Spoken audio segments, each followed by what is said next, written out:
നമസ്കാരം, ഭവാനി കിച്ചണിലേക്ക് എല്ലാവർക്കും സ്വാഗതം. ഇന്നത്തെ എൻ്റെ റെസിപ്പി ബ്രേക്ക്ഫാസ്റ്റിന് കഴിക്കാൻ പറ്റിയ ഓട്സും മുട്ടയും ചേർത്തൊരു ഓംലെറ്റാണ്. നിറയെ ഫൈബറും പ്രോട്ടീനും ഒക്കെ ചേർന്ന ഒരു റെസിപ്പിയാണിത്. ഇത് വളരെ പെട്ടെന്ന് തന്നെ നമുക്ക് തയ്യാറാക്കി എടുക്കാൻ പറ്റുന്നതുമാണ്. നിറയെ വെജിറ്റബിൾസൊക്കെ ചേർത്ത് തയ്യാറാക്കി എടുക്കുക എന്ന് പറഞ്ഞാൽ നമുക്ക് രാവിലെ ഈ ഒരു ഓംലെറ്റ് മാത്രം മതിയാവും. വയറ് നിറഞ്ഞ ഒരു പ്രതീതി ഉണ്ടാക്കും. അപ്പോൾ വെയിറ്റ് കുറയാനൊക്കെ ആഗ്രഹിക്കുന്നവർക്ക് ഇത് നല്ലൊരു ഓംലെറ്റാണ്. അപ്പോൾ ഇതെങ്ങനെയാണ് തയ്യാറാക്കുന്നതെന്ന് നോക്കാം. ഞാനിവിടെ ഒരു 1/2 കപ്പോളം ഓട്സ് എടുത്തിട്ടുണ്ട്. അത് നല്ല കനം കുറഞ്ഞ ഓട്സാണ്. ഇതുപോലുള്ള ഓട്സാണ് ഞാനിവിടെ എടുത്തിട്ടുള്ളത്. ഇത് നമുക്ക് പാലൊഴിച്ചൊന്ന് കുതിർത്ത് വയ്ക്കണം. അപ്പോൾ ഞാൻ അതിലേക്ക് വേണ്ടി 1 കപ്പോളം പാലെടുത്തിട്ടുണ്ട്. ഇത്രയും പാലിൻ്റെ ആവശ്യമില്ല. നമുക്ക് ആവശ്യത്തിന് അത് കുതിരുന്നതിന് ആവശ്യമായ പാൽ ഒഴിച്ച് കൊടുക്കാം. പിന്നെ ഒരു 2 മുട്ടയും കൂടി എടുത്തിട്ടുണ്ട് ഓംലെറ്റിനായിട്ട്. ആദ്യം നമുക്ക് ഈ ഓട്സ് ഒന്ന് കുതിർക്കാൻ വയ്ക്കാം. ഞാനൊരു പാത്രത്തിലേക്ക് മാറ്റിയിട്ടുണ്ട്. നമുക്കെന്നിട്ട് പാൽ ഒഴിച്ച് കൊടുക്കാം.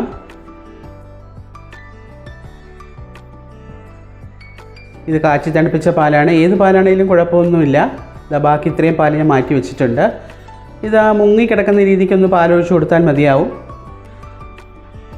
ഒന്ന് കുതിർന്ന് കിട്ടണം, അതിന് വേണ്ടിയിട്ടാണ്. നമുക്കിതൊന്ന് അടച്ചു മാറ്റി വയ്ക്കാം. ഇത് നമുക്ക് മുട്ട ഓംലെറ്റിനുള്ള ബാക്കി ഇൻഗ്രീഡിയൻസ് നോക്കാം. ഇവിടെ ഞാൻ 2 മുട്ട എടുത്തിട്ടുണ്ട്. പിന്നെ ഒരു 1/4 കപ്പ് സവാള ചെറുതായി അരിഞ്ഞത്, 1/4 കപ്പ് ക്യാരറ്റ് ഗ്രേറ്റ് ചെയ്തത്, 1/4 കപ്പ് മല്ലിയില, 2 പച്ചമുളക് ചെറുതായി അരിഞ്ഞത്, കുറച്ച് ടൊമാറ്റോ. ഞാൻ ഒരു പകുതി ടൊമാറ്റോ എടുത്തിട്ടുള്ളൂ. ഒരു ചെറിയ ടൊമാറ്റോയുടെ അകത്ത മാംസമായ ഭാഗമൊക്കെ മാറ്റിയിട്ടാണ് എടുത്തിട്ടുള്ളത്. പിന്നെ ആവശ്യത്തിന് ഉപ്പ്, 1 ടീസ്പൂൺ കുരുമുളക് പൊടി. ഇത്രയാണ് ഞാൻ എടുത്തിട്ടുള്ളത്. മുട്ട ഞാനൊരു പാത്രത്തിലേക്ക് പൊട്ടിച്ചൊഴിച്ചിട്ടുണ്ട്. നമുക്ക് ആവശ്യമായ ഉപ്പ് ചേർത്ത് കൊടുക്കാം. പിന്നെ ഞാനിതിലേക്ക് കുറച്ച് കുരുമുളക് പൊടി കൂടെ ചേർക്കുന്നുണ്ട്. 1 ടീസ്പൂൺ കുരുമുളക് പൊടി കൂടെ ചേർക്കുന്നുണ്ട്. പച്ചമുളകുണ്ട്, എന്നാലും ഇതുകൂടെ ചേർക്കുന്നത് എന്താണെന്ന് വെച്ചാൽ ഓട്സൊക്കെ ചേർത്ത് തയ്യാറാക്കുന്നില്ല.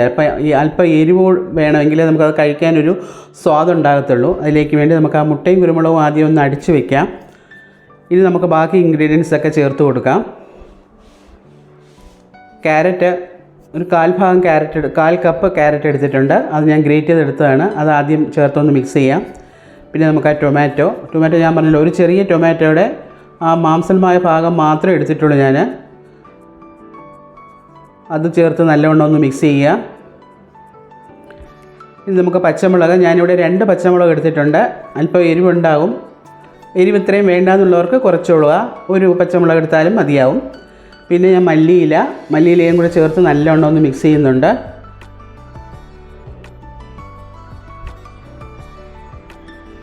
പിന്നെ നമുക്ക് അരിഞ്ഞു വെച്ചിരുന്ന സവാളയും കൂടെ ചേർത്ത് കൊടുക്കാം. വേറെ നിങ്ങൾക്ക് ക്യാപ്സിക്കമൊക്കെ ചേർക്കണമെന്നുണ്ടെങ്കിൽ അതൊക്കെ ചേർത്ത് കൊടുക്കാവുന്നതാണ്. അതൊക്കെ നമ്മുടെ ഭാവനയ്ക്കനുസരിച്ച് രുചിക്കനുസരിച്ചൊക്കെ ചേർത്ത് കൊടുക്കാം. അപ്പം ഞാൻ എല്ലാ വെജിറ്റബിൾസും ഒക്കെ ചേർത്ത് നല്ലവണ്ണം ഒന്ന് മിക്സ് ചെയ്തിട്ടുണ്ട്. ഉപ്പ് നോക്കിക്കൊള്ളുക. ഉപ്പ് പോരാന്നുണ്ടെങ്കിൽ ചേർത്ത് കൊടുത്തോളുക. ഇത് നമുക്ക് ആ കുതിർത്ത് വെച്ചിരുന്ന ഓട്സ് കൂടെ ചേർത്ത് കൊടുക്കാം.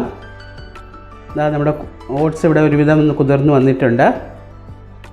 പാൽ ഇത്രയും മതിയാവും. ഇനി ബാക്കി പാൽ നമുക്ക് വേണ്ട. 1/2 കപ്പ് പാലിൻ്റെ ആവശ്യമേ ഉള്ളൂ. ഇനി ഇതുകൂടെ നമുക്ക് മുട്ടയുടെ കൂട്ടിലേക്ക് ഒഴിച്ചു കൊടുത്ത് നമ്മൾ നല്ലവണ്ണം ഒന്ന് ബീറ്റ് ചെയ്തെടുക്കാം. നല്ലതുപോലെ ഇളക്കി ചേർക്കുക. ഇവിടെ ഞാനൊരു പാൻ വെച്ച് ചൂടാകുമ്പോഴേക്കും അതിലേക്ക് വെണ്ണ ചേർത്ത് കൊടുക്കുന്നുണ്ട്. ആരോഗ്യപ്രദമായ ഓംലെറ്റ് എന്നുള്ള രീതിയിലാണ് ഞാനിപ്പോൾ വെണ്ണ ചേർക്കുന്നത്. വെണ്ണ ഇല്ലാത്തവർക്ക് എണ്ണ ഒഴിച്ചും നമുക്ക് തയ്യാറാക്കാവുന്നതാണ്. എണ്ണ ഒന്ന് മുഴുവനും ഒന്ന് ഉരുകി കഴിയുമ്പോഴേക്കും നമുക്ക് ഈ കൂട്ട് ഇതിലേക്ക് ഒഴിച്ചു കൊടുക്കാം. ഞാൻ മൊത്തത്തിൽ അങ്ങ് ഒഴിച്ചു കൊടുക്കുന്നില്ല. തവി കൊണ്ട് കോരി ഒഴിച്ചു കൊടുക്കുകയാണ്.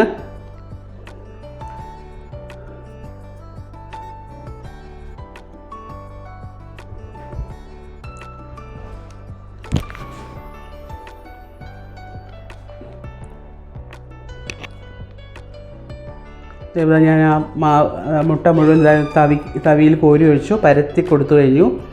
തീ ഏറ്റവും ലോയിലേക്ക് മാറ്റി ഇനി നമുക്കൊന്ന് അടച്ചു വെച്ച് ഒരു 3-4 മിനിറ്റ് ഒന്ന് വേവിക്കാം. ഒരു വശം ഒരു 3-4 മിനിറ്റ് ആയി കഴിഞ്ഞപ്പോഴേക്കും ഇതുപോലെ ഒന്ന് വെന്ത് കിട്ടിയിട്ടുണ്ട്. നമുക്ക് ഇത് ചട്ടുകം വെച്ചിട്ട് മറിച്ചിടാൻ പറ്റത്തില്ല, ഇത്രയും വലിയ ഓംലെറ്റ് ആയതുകൊണ്ടേ. അപ്പോൾ 4 വശം എല്ലാ വശവും ഒന്ന് ജസ്റ്റ് ഒന്ന് ഇളക്കി കൊടുത്തതിന് ശേഷം നമുക്കിതൊരു വേറൊരു പ്ലേറ്റിലേക്ക് മാറ്റിയിട്ട് തിരിച്ച് വീണ്ടും ഇതേ പാനിൽ തന്നെ ഇട്ട് കൊടുക്കാം. അപ്പോൾ നമുക്ക് മുട്ട ഓംലെറ്റ് മറിച്ച് ഇടാൻ പറ്റും.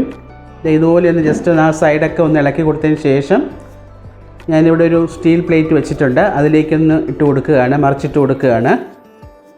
ഇതുപോലെ ഇപ്പോൾ നല്ലവണ്ണം ഇളകി വരുന്നുണ്ട്. ഇതിലേക്ക് പതിയെ ഒന്നിങ്ങനെ മാറ്റി കൊടുത്തതിന് ശേഷം നമുക്ക് വീണ്ടും ആ പാൻ വെച്ചിട്ട് മറിച്ച് തിരിച്ച് ഇങ്ങനെ വെച്ച് തിരിച്ച് ഇടാൻ പറ്റുന്നവർക്ക് അങ്ങനെ ഇടാം.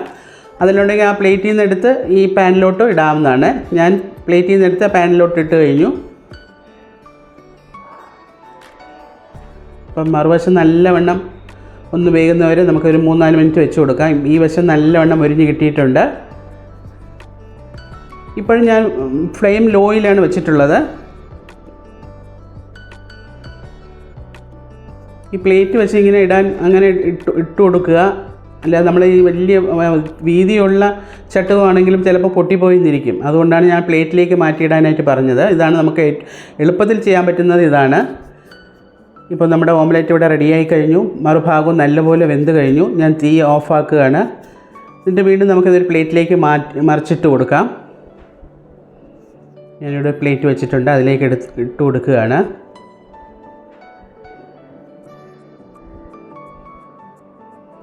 ഇതാ നല്ല സൂപ്പറായിട്ട് നമ്മുടെ ഓട്സ് ഓംലെറ്റ് ഇവിടെ റെഡി ആയിട്ടുണ്ട്. ഈ കാണുന്നത് പോലെ തന്നെ കഴിക്കാനും വളരെ ടേസ്റ്റാണ്.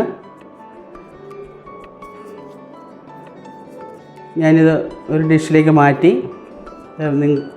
സൂപ്പറായിട്ട് വന്നിട്ടുണ്ട്. ശരിക്കും പറഞ്ഞാൽ നമുക്ക് രാവിലത്തെ ബ്രേക്ക്ഫാസ്റ്റിന് ഒരു ഓംലെറ്റ് മാത്രം മതിയാവും. ഒരു ഗ്ലാസ് പാലോ അല്ലെങ്കിൽ ചായയോ കാപ്പിയോ എന്തായാലും നമുക്ക് വയറ് നിറയാൻ ഈ ഒരൊറ്റ ഓംലെറ്റ് മാത്രം മതിയാവും. അപ്പോൾ വെയിറ്റ് കുറയാൻ ആഗ്രഹിക്കുന്നവർക്കൊക്കെ ഇത് കഴിക്കുന്നത് നല്ലതാണ്. പിന്നെ വളരെ ടേസ്റ്റുമാണ്. ചൂടോടുകൂടി തന്നെ കഴിക്കാൻ ശ്രമിക്കുക.